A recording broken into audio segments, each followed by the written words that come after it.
Bismillahirrahmanirrahim.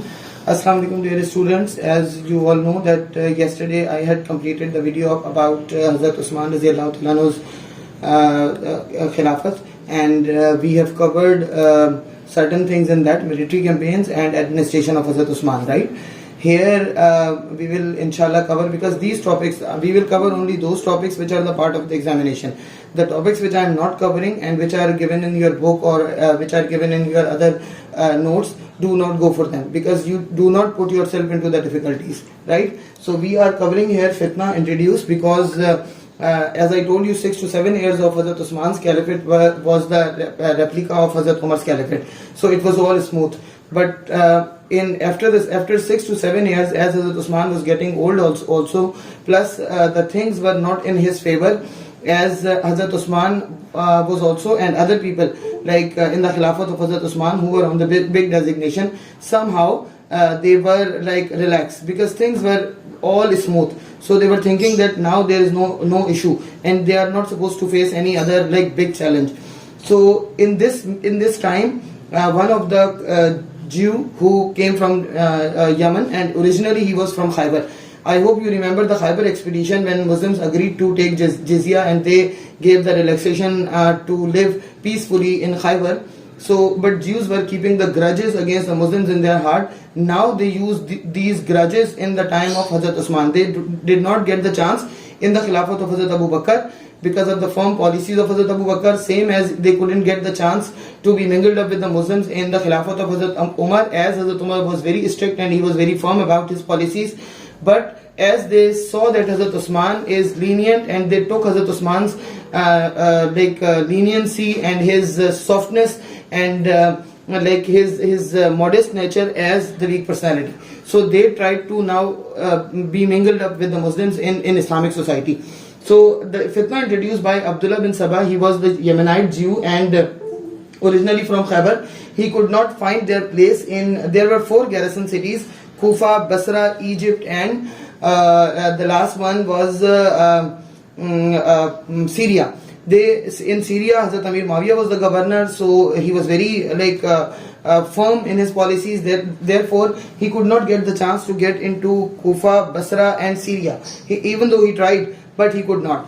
However, he found the place in Egypt, because in Egypt things were already before he approached there, things were not in the favor of Muslims, because people of Egypt were not happy with their Governor Abdullah bin Saad, and they wanted to replace him with Muhammad bin Abu Bakr. And Muhammad bin Abu Bakr was himself willing to take the charge of the governorship of Egypt. Basically, we should know a little bit background of Muhammad bin Abu Bakr. Muhammad bin Abu Bakr, as you can see with the name, that he was the son of Hz Abu Bakr. If you remember, Hz Asma bint Umays, she was the widowed of Hz Jafar. Hz Jafar was martyred in the battle of Mata, and Hz Asma was his widowed. So Hz Abu Bakr got married with her, and they both had a child named Muhammad bin Abu Bakr. So he was the last child of Hz Abu Bakr. After some time, Hz Abu Bakr passed away, and Hz Ali got married with Asma bint Umays, and Hz Ali raised Muhammad bin Abu Bakr as his son, means he adopted him. Muhammad bin Abu Bakr was the stepson of Hazrat Ali.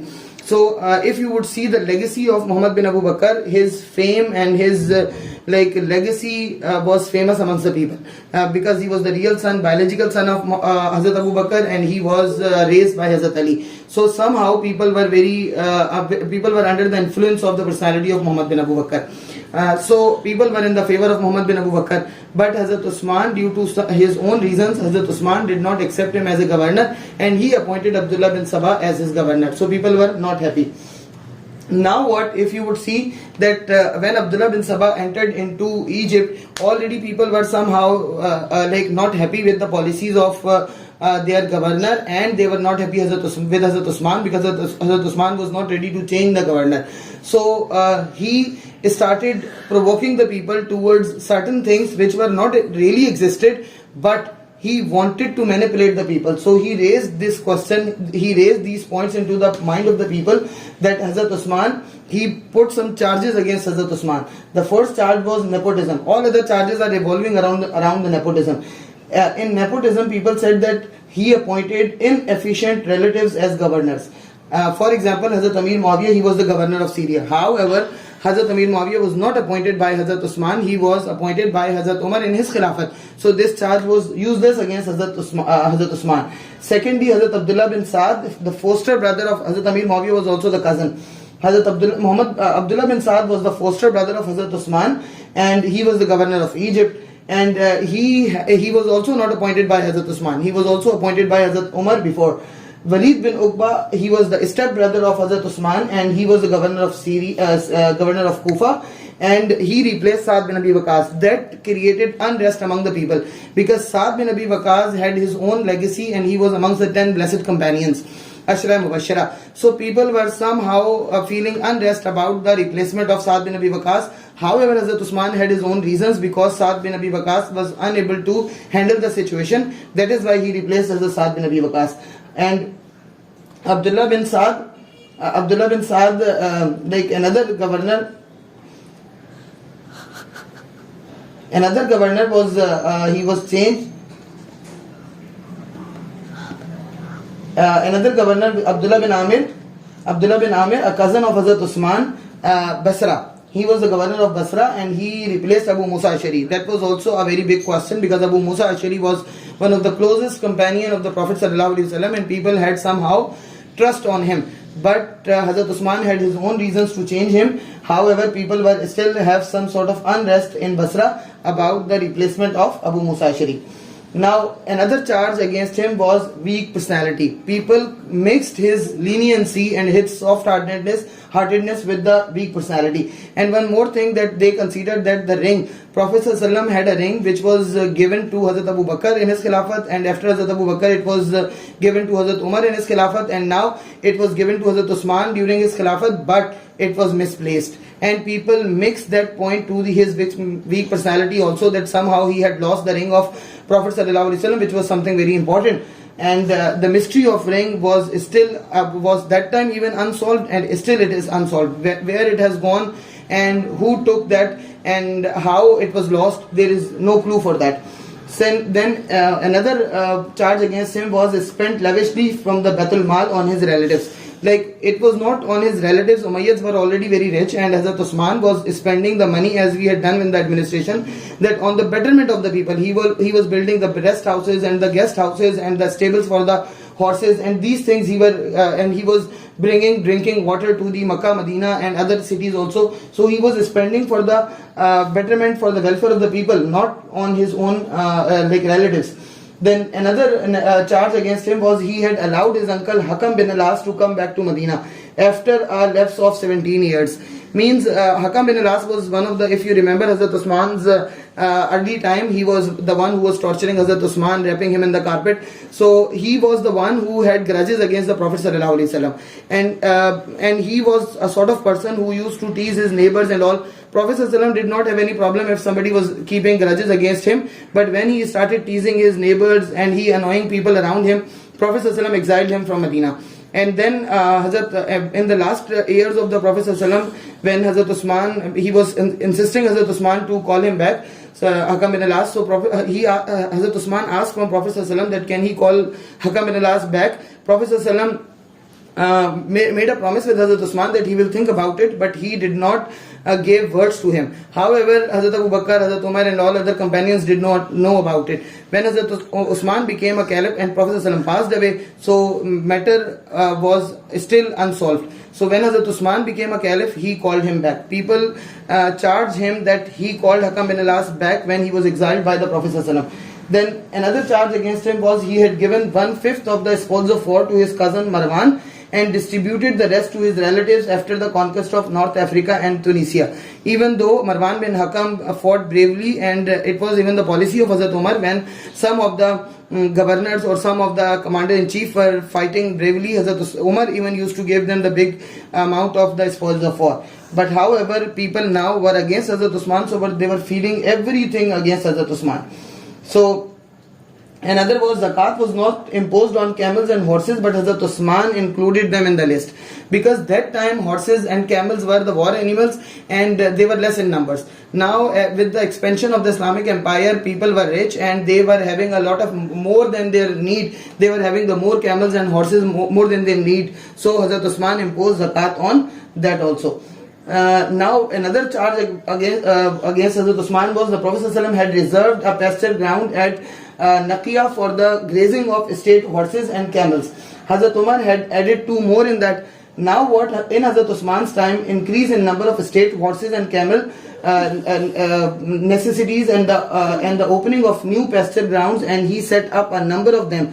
However, when most of the animals were dispatched from the frontier, he permitted the animals of the Ummayads to graze there. However, this permission was not only for the Ummayyads. Anybody could come and they could leave their animal to graze there, but it was charged against Hz Uthman that he is doing the nepotism and he is allowing only Ummayyads to do that. Another charge was the most serious charge against him was the burning of the Quran. If you remember standardization of the Quran, question number 2, paper 1, in which we do the standardization of the Quran. So in this standardization of the Quran, Hazrat Uthman burned all other copies of the Quran to avoid any sort of conflict in Quran. But it had become an allegation against Hazrat Uthman. Now after these charges, people started revolting against Hz Uthman. They started messing up with Hz Uthman. For this, now revolts in Fustat, Kufa and Basra to depose the Egyptian governor Abdullah bin Saad and appointment of Muhammad bin Abu Bakr. They started raising their voice that now they want Muhammad bin Abu Bakr as their Caliph.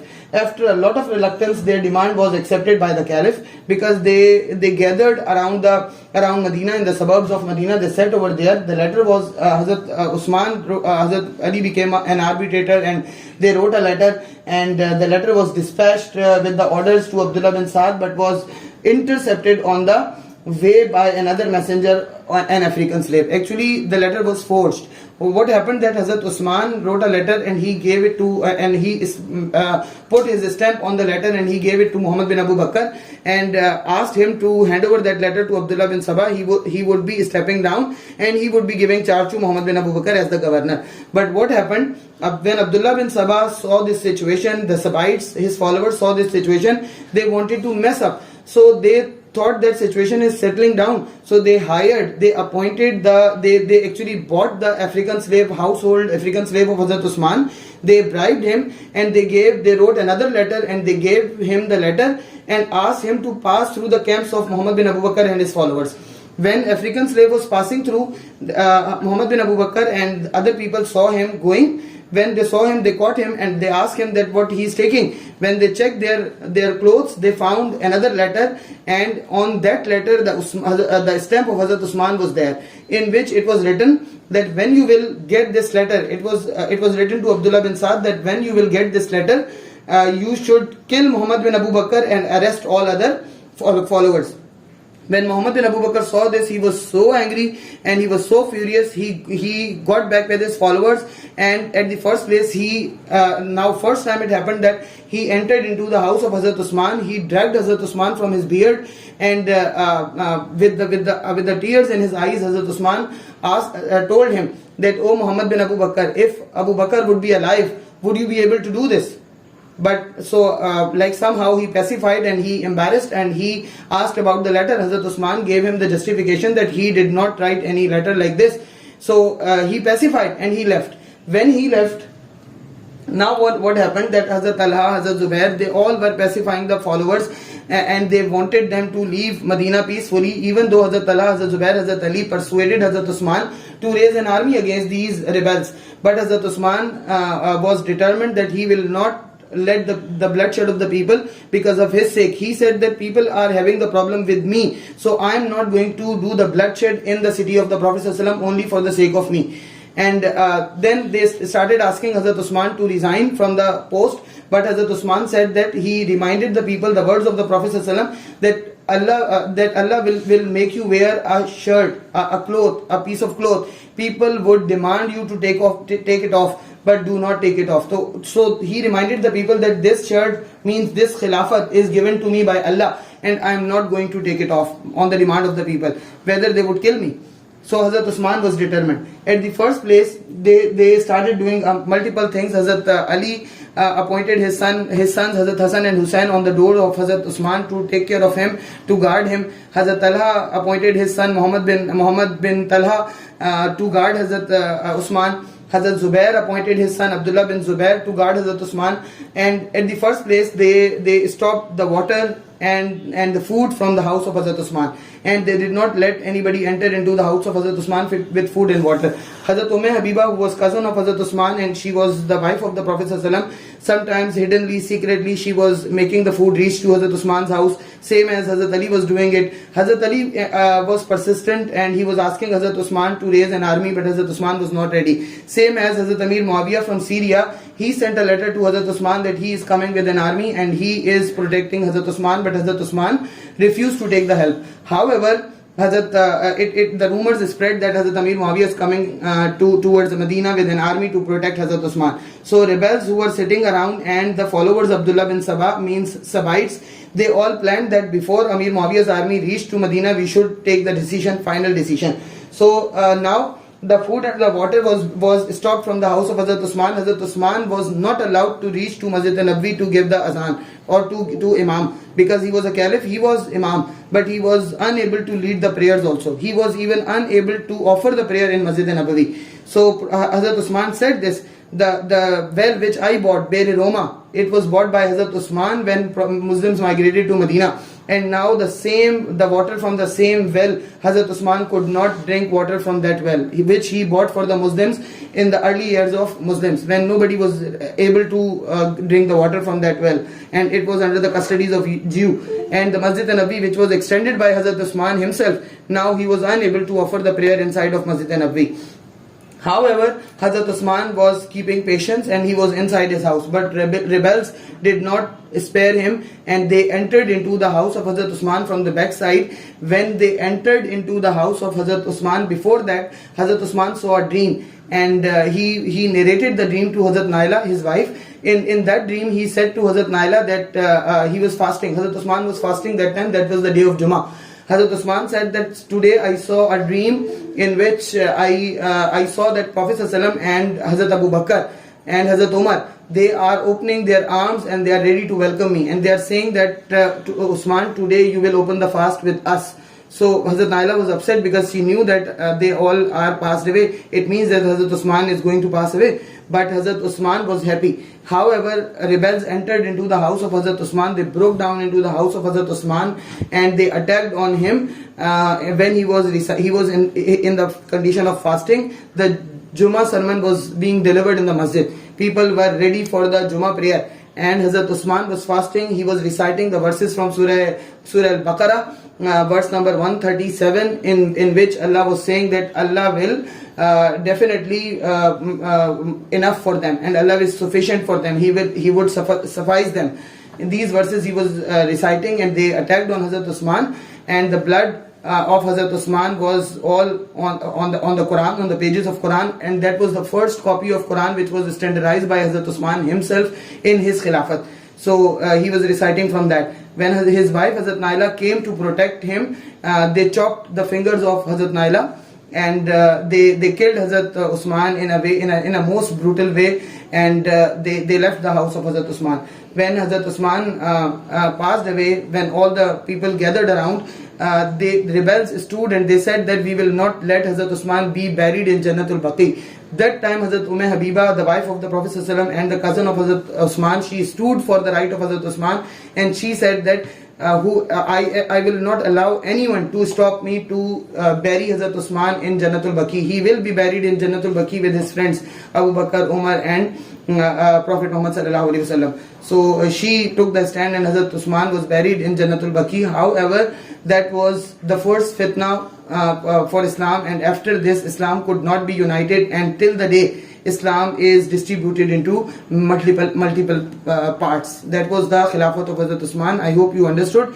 If you have any query, you can ask me. Thank you. Jazakallah khair.